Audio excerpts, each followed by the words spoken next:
Dober dan, dobrodošli v osrčju turizma Ljubljana, ali pa pravzaprav kar osrčju cele Slovenije, ker se nahajamo v Sticu, Slovenskem turistično-informacijskem centru, ki naziv slovenski nima po naključju, zato ker tukaj dejansko oskrbimo goste, ki želijo informacije o celi Sloveniji ali pa tudi, če želijo kje drugje si urediti nastanitev.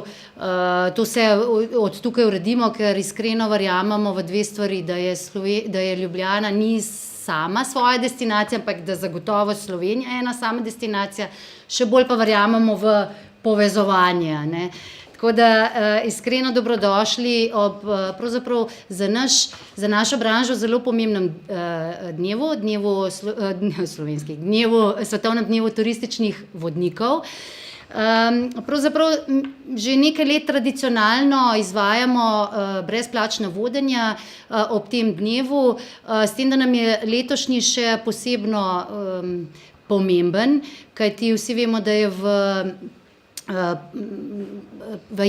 bil do nedavnega v javni razpravi nov predlog zakona o pospeševanju turizma, ki ukinja izpit ali licenciranje vodnika. Mi pa vsi vemo oziroma želimo oziroma zahtevamo kvaliteto na turističnih področjih in zato želimo še toliko bolj izpostaviti pomen tega poklica pravzaprav, čeprav ga opravljajo ljudje, katerim to ni samo delo, ampak jim je to res recimo življenjsko poslanstvo, ne.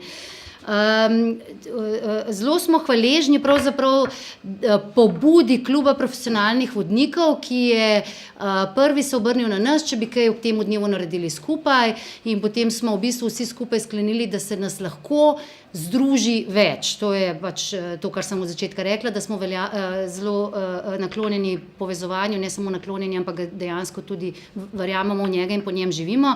Tako da smo v bistvu danes želimo približati brezplačno Ljubljano in osrednjo Slovenijo v sodelovanju z Društvom regionalnih turističnih vodnikov, Klubom profesionalnih vodnikov, Narodnim muzejem, Ljubljanskim gradom in pa Društvom Kralji ulice. Vsi mi smo se združili v tem in pripravili eno zelo veliko število brezplačnih vodstev danes, tako da je pravzaprav izbira resnično pestra. Kolegici Diana in pa Matej boste kasneje predstavili malce več številke. Mi za naša vodstva lahko povemo, da smo tudi že uspešno začeli, kajti dopoldanska vodstva so bila tudi lepo zapolnjena z zainteresiranimi. Smo pa sicer pri Turizmu Ljubljana danes pripravili dve vodstvi, in sicer smo prvo namenili osnovnošolskim otrokom iz ljubljanskih šol, kjer pač seveda imajo izbirni predmet turistična vzgoja in z namenom, da jim predstavimo pač poklic turističnega vodnika. Drugo vodenje smo pa poimenovali Ljubljana skozi čas in je zelo zanimivo, ker se odvija izključno in samo na Kongresnem trgu. Zakaj? Z namenom, da resnično v praksi izpostavimo pomen znanja lokalnega vodnika, ki je pravzaprav usposobljen za izvajanje tega poklica, ker samo lokalni vodnik lahko pozna toliko nians, kot jih recimo samo eno tako bogato prizorišče, kot je Kongresni trg, dejansko v celoti ponuja, ne. V bistvu hočemo s tem opozoriti na pomembnost strokovnega pristopa, poznavanja vsebinsko, kaj vse na neki mikrolokaciji je moč pokazati, pa v končni fazi tudi načina, kako se podaja ta vsebina. Tako da jaz bi v bistvu tukaj našo predstavitev zaključila, pa predala besedo Diani in pa se mogoče kar prestaviva. Diana Trnar bo pa predstavlja zgodovino pravzaprav mednarodnega turističnega vodnika, a ne. Lepa hvala, Petra Stušek, za te uvodne besede. Tako, moja naloga je, da vam predstavim malce, kako se je pravzaprav ta dan sploh ustanovil, od kje izvira, kako je prišlo do tega in kaj se je do zdaj že kaj v Sloveniji na to temo dogajalo. Potem za konec pa postrežem tudi z nekaj svežimi podatki o številu udeležencev, vsaj do 12, no, ko se je začela ta konferenca, ne. Ja, mi gremo na začetek.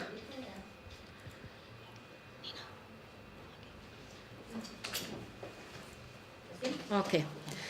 Skratka, lahko tudi, ja. Tako. Skratka, kot vsi vidite, 21. februar. 21. februar ni bil izbran tako po naključju kot dan, ampak je bil izbran, ker je leta 1985 bila ustanovljena Svetovna zveza društev turističnih vodnikov ali World Federation of Tourist Guides Associations. No, in ta datum so pravzaprav želeli na nek način obeležiti. No, in danes, kot vidite, šteje ta Svetovna zveza kar veliko članov, več kot 200,000 iz 80 različnih držav. Naloga je same organizacije, da pač pokaže javnosti, kaj je sploh vloga turističnega vodnika, da poudari predvsem pomen izobrazbe takih posameznikov in kako se je pa potem sama ideja porodila, bomo pa zdaj odkrili. Namreč zmeraj je tako, da mora biti nekdo, ki je proaktiven ali pa dobi neko idejo. No? In to se je zgodilo pravzaprav, ko je bila predsednica te zveze, ker zveza ima seveda svoje predsednike, predstavnike, Titina Loizides. Ona je bila v tistem času torej predsednica VFTGA-ja, hkrati pa tudi predsednica Društva turističnih vodnikov Cipra. No in na tretji konvenciji, torej leta 1989, je predlagala, da bi poskusili, ker so imeli namreč na Cipru velike težave kot turistični vodniki in teh težav nikakor niso mogli približati, lokalni oblasti, politikom in tako naprej, da bi jih uslišali. In so rekli, zdaj treba je nekaj narediti, zato da nas bojo spoznali, da bojo spoznali sam Ciper in pa tudi zavito malce težave, ki jih lahko zelo hitro skupaj rešimo. Ne? No in res je bilo sprejeto, tako da se je prvi mednarodni dan turističnih vodnikov praznoval že leto kasneje, torej leta 1990. Sprva je sodelovalo 15 držav, no danes pa praktično sodelujejo tudi tiste države, ki morda niso včlanjene v zvezo, ne? Se vsi pridružujejo, no, tako da je res že sprejeto in na evropski in na svetovni ravni, da je to pač naš dan. Tale Titina, predsednica, si je zamislila in je povabila pravzaprav na eno ekskurzijo razne pomembne ugledne goste, med katerimi je izbrala zlasti ministre, no, posebej za komunikacijo ter delo, pa zelo pomembne goste, ne, med katerimi je izbrala recimo policijo, gasilce, potem avtobusne prevoznike, predstavnike lokalnih oblasti in podobno. Ne. No in so tako veselo odražali, ne. No, ampak tale gospa se je med tem tudi malce dogovorila z lokalnimi ponudniki, ker je bil to čas, ko ni bilo toliko turizma na Cipru, da so pač predstavili težave, ki so jih imeli. Recimo, ko so se morali zapeljati po neki cesti, ki ni bila asfaltirana in so zato porabili bistveno preveč časa, to je vplivalo dejansko na normalno izvedbo takega izleta. In tako je ona želela predstaviti tem lokalnim oblastnikom težavo, ne? Ker naenkrat pred avtobus zapeljal traktor in pač zadeva na mesto, da bi se izvedla v 15 minutah, je bilo zato potrebno pač 1 uro. Ne? In je potem povedala, gledajte, če bi to cesto malce razširili, asfaltirali in tako naprej uredili, bi zadeva lahko boljše funkcionirala. Stvar je naletela na zelo pozitiven odziv in zelo hitro so se organizirali, stvari popravili in od takrat naprej se stvari samo nadgrajujejo. Namen, kot smo rekli, našega dneva je predvsem, da se predstavi širši javnosti najprej ugled turističnega vodnika, dobrega, seveda pravilno izobraženega, da imamo turistični vodniki pravzaprav pomembno vlogo. Naj se navežem, poprej je Petra Stušek povedala, da je tudi leto trajnostnega turizma. No, generalni sekretar Svetovne zveze je prav na kongresu povedal, ne, da za njega je trajnostni turizem pomeni, da ne uporabljaš brisače v hotelu vsak dan nove in da najemaš lokalnega vodnika, nekoga, ki je od tam doma, zato da ti pokaže pač svoj kraj. Ne. No, seveda posledično, da se tudi nekako sami domačini, lokalno prebivalstvo zave, kakšno bogastvo pravzaprav skrivajo posamezni kraji. Česar mogoče, ne, se vemo, radi zaidemo marsikam, na koncu pa tisto, kar imamo pred nosom, nam izvisi, ne, in mogoče niti ne vemo. Ne. Seveda, da se povezujemo različni ustvarjalci turizma na vseh področjih in da hkrati tudi pokažemo, da imamo turistični vodniki pravzaprav vlogo tudi pri zaščiti same dediščine, ne, in pravilnemu informiranju javnosti. V Sloveniji danes ne obeležujemo prvič tega dne, ampak se je vse skupaj izvedlo že leta 2013. Takrat je sicer imelo pobudo Združenje turističnih vodnikov Slovenije skupaj z Zavodom Premiki.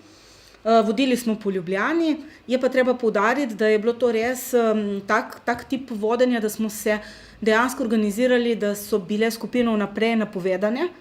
Bile so to skupine oseb s posebnimi potrebami, v ta namen smo šli tudi na posebno izobraževanje in smo potem samo te skupine odvodili, ne. No, leta 2014 recimo je bil na to temo prisoten tudi predsednik Republike Slovenije, gospod Borut Pahor. Udeležil se je tudi zato, ker je bilo to leto znakovnega jezika, tako da je prisostvoval vodenemu ogledu z razlago v znakovni jezik. No, potem leta 2015 je bilo vodenje organizirano znotraj Narodnega muzeja Slovenije. No, leta 2016 smo se pa povezali s Postojnsko jamo, pa smo šli bolj tako turistični vodniki nekako praznovati svoj dan, ne. Nismo toliko bili aktivni. No, danes, ne, kot ste pa tudi sami seznanjeni, se mi zdi, da smo res vsi skupaj, no, bi rada poudarila, stopili naprej, pokazali to voljo in željo, da se združimo skupaj, tudi če smo mogoče predstavniki različnih društev, različnih turizmov in podobno, ampak da če se povežemo, lahko res naredimo nekaj lepega, ne. No in naše društvo, torej Društvo regionalnih turističnih vodnikov Slovenije, ki je sicer član zveze in pa tudi Evropske in svetovne zveze, nekako povzelo pobudo, ampak samo za zbiranje podatkov, to je to. No in uspeh je res krasen, kajti več kot 50 posameznih brezplačnih vodenj se bo danes v celem dnevu izvedlo v več kot 20 krajih po celi Sloveniji. Zelo smo ponosni, da smo dobili tudi posebne ideje, recimo, da smo se organizirali za turistično vodenje za migrante, potem, da smo se povezali z društvom Kralji ulice in tako so, bom rekla, Kralji ulice popeljali, zdaj se je to vodenje že verjetno zaključilo, na spoznavanje nevidene Ljubljane. No, dopoldne ob 9:30 so nas pa počastili tudi nekateri poslanci, tako slovenski kot evropski, in protokol Republike Slovenije z ogledom Narodnega muzeja Slovenije. In moram reči, da so bili zelo navdušeni. Seveda zelo različni kraji, tudi taki, ki mogoče niso še turistično tako prepoznavni, poleg vseh teh, ki smo že malo bolj znani, ne, Ljubljana, Bled in podobno, ne, kot lahko vidite res od Cerkelj na Gorenjskem, Grosuplje, Ilirska Bistrica, Vače, Vrhnika, skratka res najrazličnejši kraji, no. Najbolj sveže številke, vsaj če gre soditi po tem, kar se je dogajalo, je, da do poldneva je bilo približno 100 udeležencev že, kar si štejemo za lep rezultat, se mi zdi, no. Tako da to je to z moje strani, zdaj bi pa predala besedo Mateji Kregar Gliha, ki vam bo pa povedala nekaj več o udeležbi na konvenciji v Iranu, kjer je bila.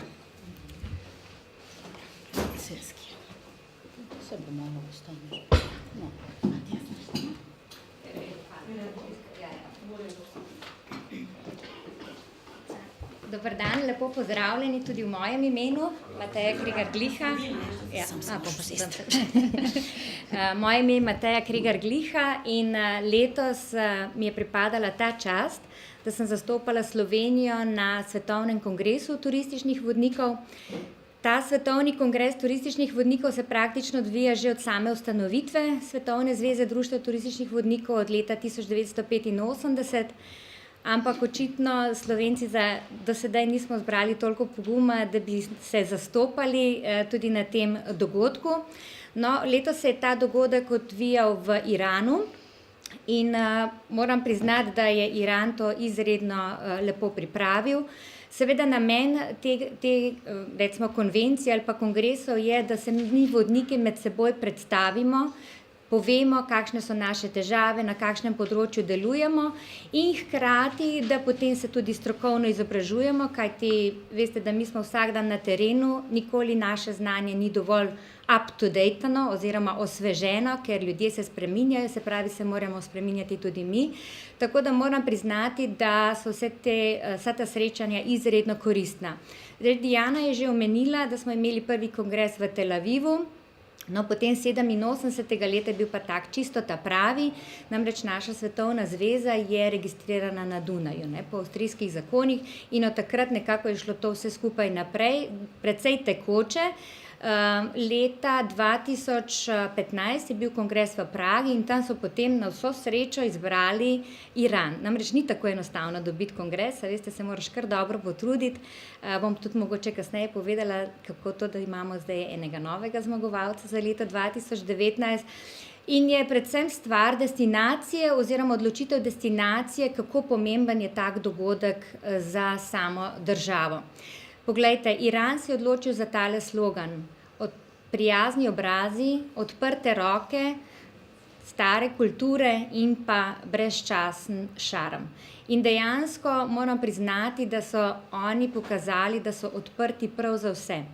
Mogoče je pri njih to majčkena bolečina, ker na Zahodu mediji Iran predstavljajo v nekakšno drugačni luči in oni so ta kongres izkoristili za svojo promocijo.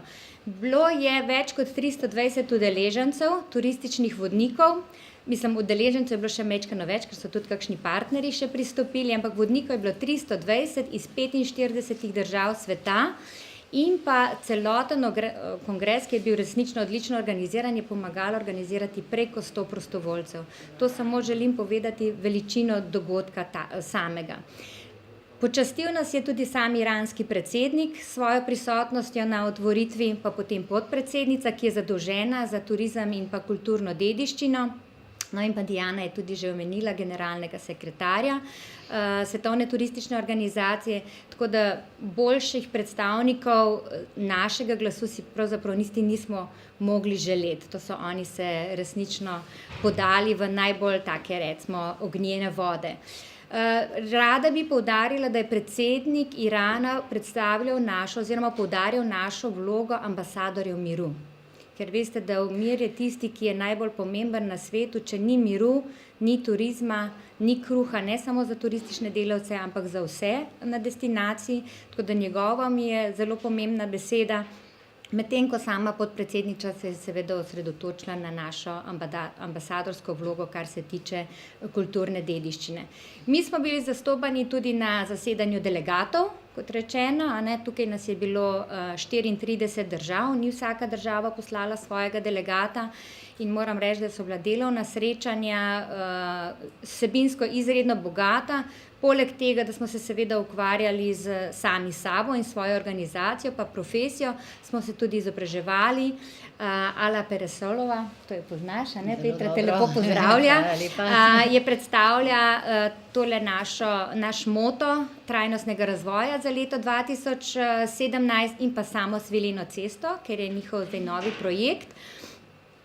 Potem pa, kar se trajnostnega razvoja tiče, smo se seveda udeleževali tudi različnih delavnic, ker mi moramo to vse implementirati v vsakodnevno življenje. Tisti, ki smo izobraževalci turističnih vodnikov, smo imeli še dodatna izobraževanja.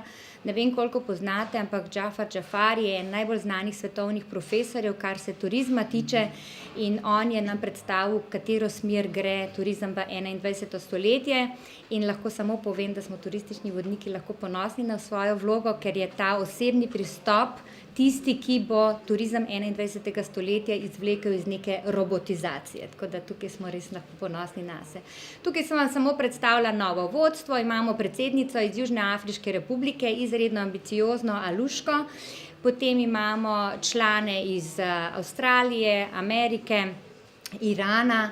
Tako da mislim, da bo zelo bogato, aktivno vodstvo. Tukaj pa še par fotografij, da samo vidite, kako so nas po celem Iranu sprejemali. Od raznih dobrodošlic v narodnih nošah, parad, vojaških parad, ne vem, vsakokrat smo dobili rožice, napisi s tem dobrodošli in celo spomenik smo dobili turistični vodniki v Širazu. Ja. Tale Meraj, to je iranska aviokompanija, nas je celo popeljala po Iranu z letalom brezplačno, to je bilo njihovo sponzoriranje dogodka. Eno linijo so se celo na novo odprli, samo zaradi našega dogodka. Tamle desno zgoraj imate napis na vlaku, ker smo potovali po Iranu tudi po vlaku. In na koncu, glejte, kaj smo ustvarili, kakšen napis. V Mejbodu smo ustavili napis ambasadorji miru, ker to je pač naša glavna vloga. Je pa še ena druga stvar izpostavila podpredsednica, ki mi je nekako nova, da smo mi mediatorji med domačini in obiskovalci. To se mi zdi en tak zelo lep izraz. Ona je sicer na to naredila celo predavanje, ampak moram priznati, da je postavila naše delo na povsem en povsem drug nivo in upam, da bomo mi temu trendu tudi v Sloveniji uspešno sledili. Tako. Hvala lepa. Ja, naslednji kongres, a to izdamo? Pravzaprav ja, se je že na naši Facebook strani. Imeli smo 3 kandidate. New York, Bangkok, Tajska in pa Gruzija. Moram priznati, da daleč najboljšo predstavitev je imel New York, ampak potem na koncu smo se odločili za Gruzijo. Namreč naloga vseh kongresov je, da se tudi spodbudi turizem v lokalnem okolju in zagotovo je zdaj Gruzija tista, ki to najbolj potrebuje. Tako da 2019. leta z veseljem, če se nam pridružite, verjamem, da bo zelo zanimivo za vse. Hvala lepa. Diana, mogoče če ima še kdo kakšno vprašanje?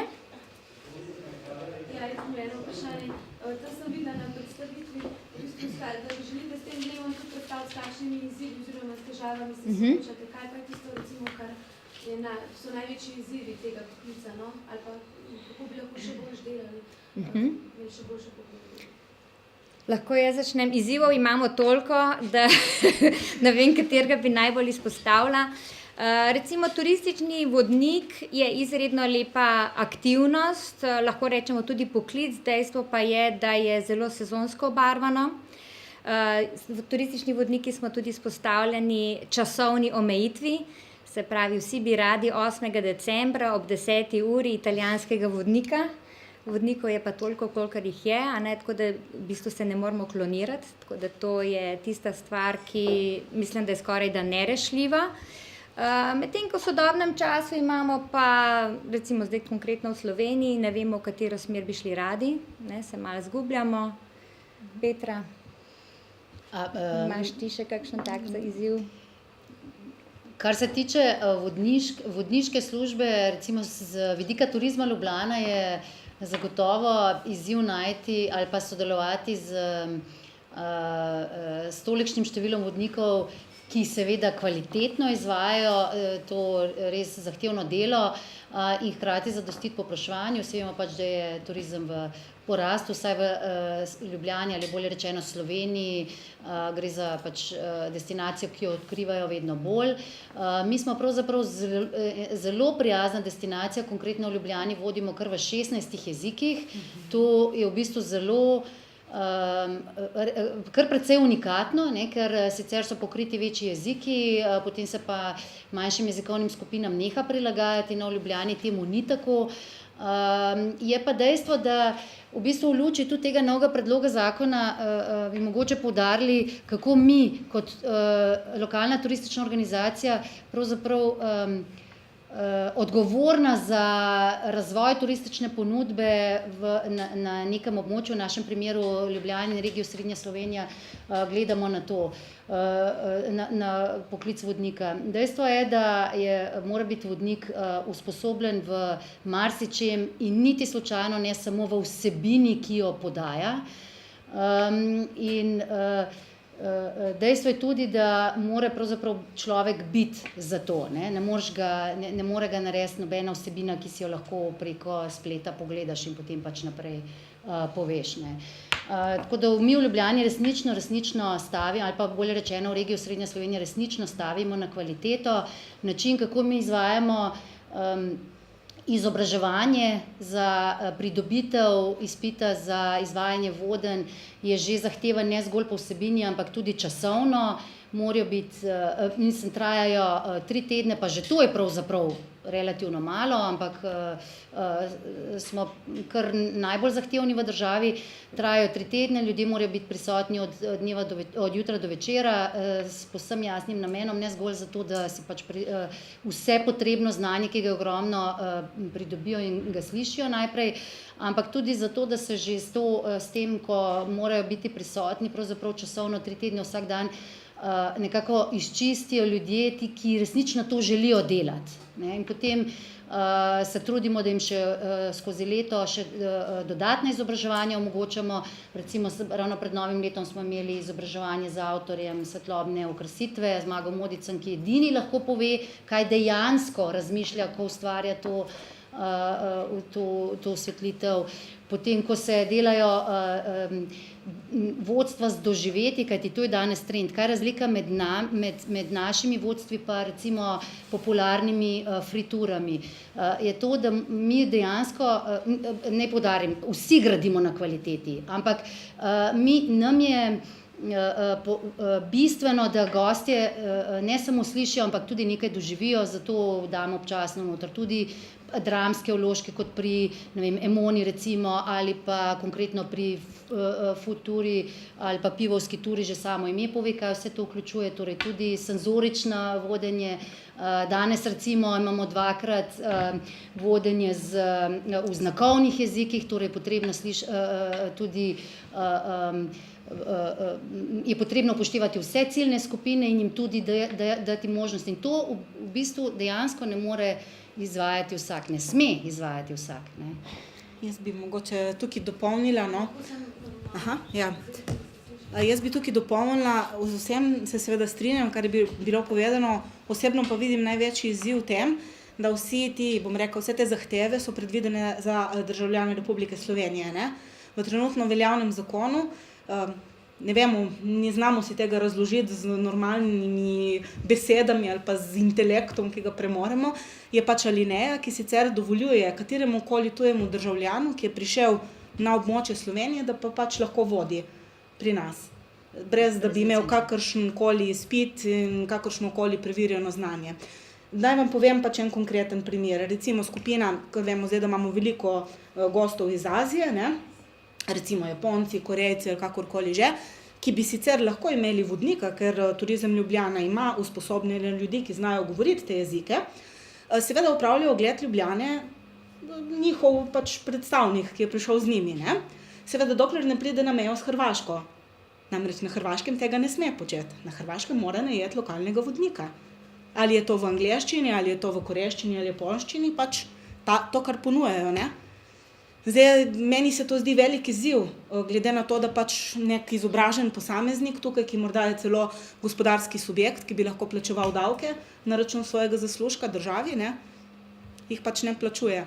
Zdaj, kako se bomo odločili, če bi vse države prepustile in bi bilo povsod svobodno, v redu, ne, potem pač delajmo povsod, kar želimo, ne, ampak nekatere države se zavedajo, da je morda vseeno boljše, da se to zaščiti, ne. Ja, mogoče bi samo tukaj le dodala, da je v bistvu odločitev države ali pa destinacije, kako tretira turizem. A ne? Ali je to hobi varianta ali je to gospodarska dejavnost. Če je hobi varianta, potem je sedanje stanje čisto v redu. Če pa to smatramo kot neko kvalitetno gospodarsko dejavnost, dejavnost bodočnosti, jo je pa treba urediti. Ne? Naj samo povem, da v Društvu regionalnih turističnih vodnikov, ker smo pač člani Evropske zveze, si prizadevamo, da bi se pri nas uvedli evropski standardi, ki veljajo za izobrazbo turističnega vodnika. Evropski standard določa 600 ur minimalno, da bi recimo nek turistični vodnik bil lahko izobražen. Veste, kaj pomeni minimalno? Če smo mi v šoli, pa reče učitelj, vi ste zadovoljili minimalnim znanjem, to pomeni, da smo dobili 2, ne? Se pravi, da Slovenija niti ne zagotavlja za eno 2 kvalitete. Če pa želimo se iti nek butični turizem, ali pa recimo tak top class, a ne, bi bilo pa verjetno dobro, da si prizadevamo za kakšno 4 ali pa 5.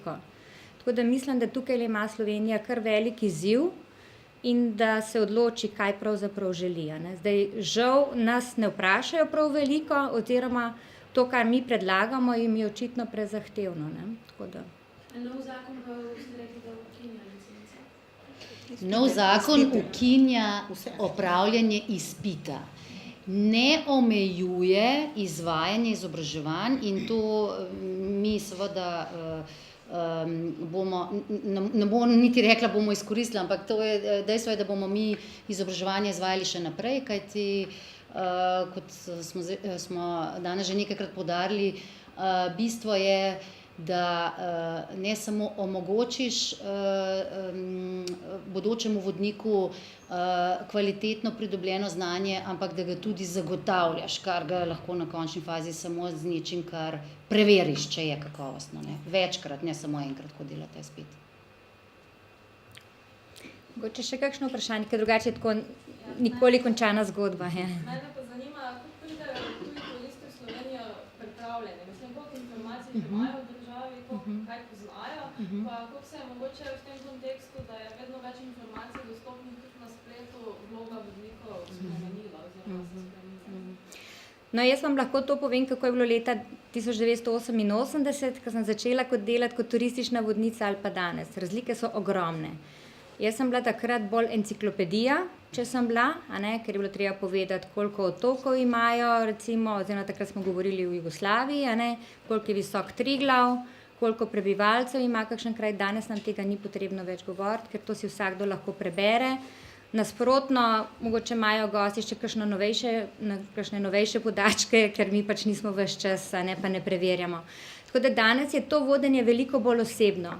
Veliko več je teh osebnih izkušenj, iz osebnega pristopa, a veste, konkretna vprašanja in zato je tudi zelo pomembno ta širok pristop turističnega vodnika. Turistični vodnik je vprašan, koliko imate pa pri vas recimo porodniške. Ne? Se sprehajamo po mestu, vidijo mamico z otročkom in potem, kako pa ona doma, se ta otroček ima pa že 5-6 mesecev, zakaj pa je doma, a ni v varstvu, ne? Rečemo, ne, veste, pri nas imamo pa to tako urejeno. Potem, ne vem, vidijo upokojenci, kdaj se pa pri vas upokojijo, kako so pa visoke pokojnine, kakšna je vaša povprečna plača, od kod dobivate lokalne pridelke, tako da to vodenje danes bi lahko rekla bolj zahtevno do vodnika, kot je bilo včasih, ker včasih si pač tisto zdrdral in to je bilo to. Danes pa nikoli ne veš, kaj te bo nekdo vprašal. Tako da nekateri so zelo dobro pripravljeni, nekateri pa komaj da vedo, kje so. Sploh zdaj, recimo, ker nimamo meja med Italijo pa Slovenijo, ker ni več nobenih pregledov, a veste, če pride v Koper pa v Piran, je dobro, da imajo lokalnega vodnika, pa da jim povedo, da so pač v Sloveniji, nič več v Italiji, ker so pač napisi v italijanščini, meni se je zgodilo ravno lani za velikonočni ponedeljek, da me je italijanska gostja prepričevala, da je Postojnska jama na Hrvaškem. Tako, a veste, pač so imeli svojega predstavnika in za njih je bilo to samo 1 urca na poti do Opatije in gledajte, tisti vodnik je govoril, oziroma spremljevalec, ki je bil v avtobusu, je govoril o Hrvaški, kaj bodo vse videli in je bila avtomatska asociacija, sej ta jama je pa zdaj gremo tja pogledati, je pa tam, Tako da v bistvu imamo veliko zmešnjavo. V decembru smo se prav smejali vodniki, ker pač prvo vprašanje, ki je bilo, katero valuto imate, Pride gospod k meni pa reče, lejte, jaz imam tukaj le 500 kun, mi jih je dal Parjatu, a bomo imeli kaj prostega časa, da to porabim, Pa rečem, veste, da je v Ljubljani to težko, bila je sobota, nimate kje zmeniti, pa je on rekel, zakaj bi pa menil, sej, ni to vaša valuta. Ni, veste, mi smo pa v Evropski uniji, pa od 2007 imamo evro, Tako da, lejte, v bistvu je tista akcija, nič nas ne sme presenetiti, pa vse nas lahko preseneti. Diana, boš še ti malo dodala, ker si tudi vodnica. Seveda Italijani so taki zanimivi gosti, lahko, Seveda odvisno, pač s kom imaš, pa ne samo oni, ampak velikokrat pač pridejo zelo tako z enim, jaz se recimo dostikrat srečujem mogoče s kakšnimi starejšimi, ne nujno, nekateri so tudi mlajši pa zelo dobro pripravljeni, tako da je vprašanje absolutno na mestu, ampak kakšni, ki so pa starejši, pa so prvič sploh tukaj, imajo pa tako eno predstavo, zelo stereotipno verjetno o tem, kam so namenjeni, češ pač ena od bivših socialističnih republik, sem bom prišel, bo vse sivo, vse črno, vse tako kot je, potem jih pa sezuje, Potem so pa res presenečeni, sploh ne morejo priti k sebi, tako da take informacije, kot so te o valuti, so normalnega, mislim, čisto normalne, da te vprašajo pa kako, pa kje, pa koliko časa se samostojni, Še vedno smo premalo prepoznavni, In se mi zdi tudi to, je pomembno, recimo, da je nek lokalni vodnik, je pomembno tudi to, da se potem take informacije predajo, Ker nas še vedno res ne poznajo tako dobro, kot mislimo, da nas, Še vedno je Slovenija precej neznana, Tako, kar je sicer pozitivno, po svoje. ker je pa zato tudi tako lepšo percepcijo imajo, ne. Izredno čista se jim zdi, urejena, tako, no, navdušeni so večinoma, vsaj kar imam jaz opravka, no. Še kakšna? Jaz bi še eno za o Ljubljani. Mogoče, katera so pa tista vodenja, ki jih organizirate, ki najbolj povprašujejo obiskovalci? Zdaj, že dve leti oziroma nekaj let je najbolj povpraševana, poleg seveda rednega ogleda, ki ga izvajamo vsak dan, ne glede na letni čas, tudi ga izvedemo, včasih ima kdo srečo, pa pride sam, pa ima pravzaprav zasebno turo, čeprav je pač jo je plačal po ceni za redni ogled. Torej, poleg tega imamo seveda še tako imenovana doživljajska vodstva v ponudbi in zdaj že v bistvu nekaj let med njimi najbolj iskana tako imenovana food tura, ko pač probavajo ljubljanske, niti ne slovenske, temveč ljubljanske jedi in spoznavajo destinacijo skozi hrano. Zelo je v bistvu povpraševana tudi pivovska tura, ker jim predstavimo tudi mikropivovarne, ki so pravzaprav že taka zelo luštna značilnost Slovenije, ne samo Ljubljane, jasno. Potem so pa še manjša vodstva, ki pa manjša v smislu po povpraševanju, vendar privlačijo specifične skupine ljudi, kot je recimo tek po Ljubljani, ne, to je v bistvu jasno, ne gre vsak teč po Ljubljani, jim je pa zelo zanimivo, da dobijo vodstvo s tekom ali pa nekateri gredo na supanje po Ljubljani in tudi dobijo vodstvo.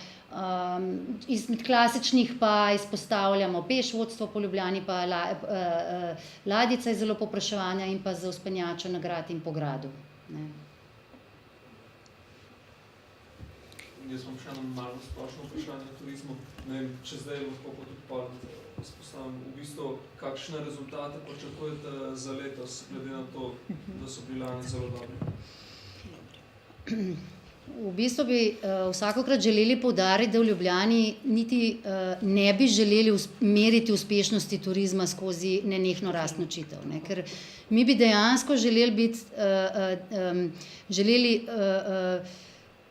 sporočilo usidrati predvsem najprej nam domačinom, potem pa še vsem tujcem, da tukaj je trajnostna destinacija, kjer želimo obdržati kvaliteto najprej nas domačinov in takoj zatem še vseh naših obiskovalcev.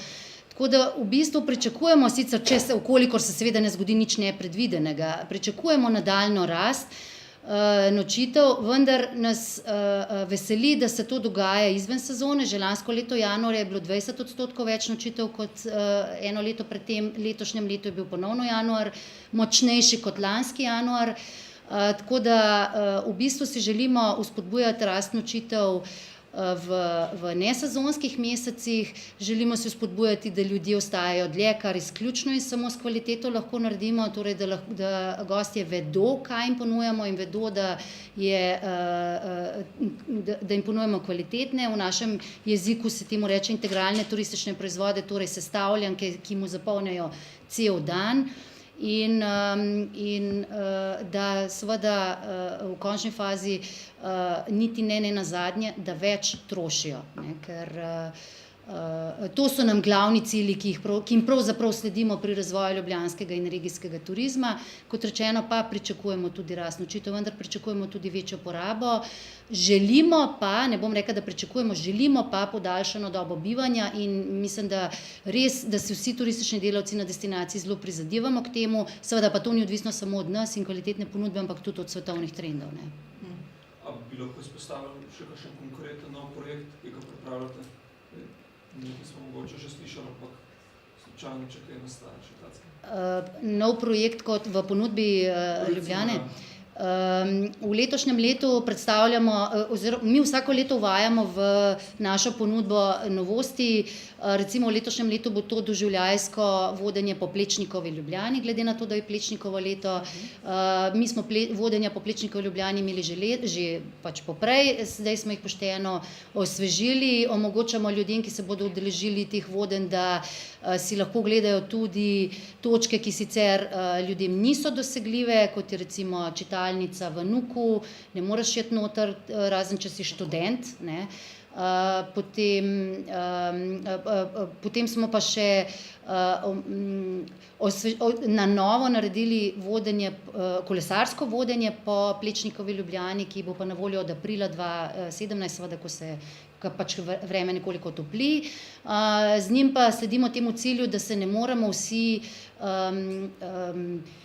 ne najdem lepega slovenskega izraza, zagužvati, ampak da ne more biti gneča samo v centru mesta, ampak da se vodi turiste tudi izven, kar se jih peš seveda težje, s kolesom je pa to zelo lahko dosegljivo in se jih vodi tudi na točke, ki so krepko izven centra, kot je recimo Plečnikova cerkev v Šiški, pa tudi na Barju, ker so čudovite točke, ampak jih pač peš ne moreš pokazati, je pa dejstvo, da so zelo unikatni, ker so izključno in samo naša dediščina. Hvala. Še kaj? Potem pa lepa hvala za vaš obisk, za udeležbo, pa se vam tudi zahvaljujemo, da boste ta dogodek pokrili in vam samo zagotavljamo, da bo kar tradicionalen. Hvala.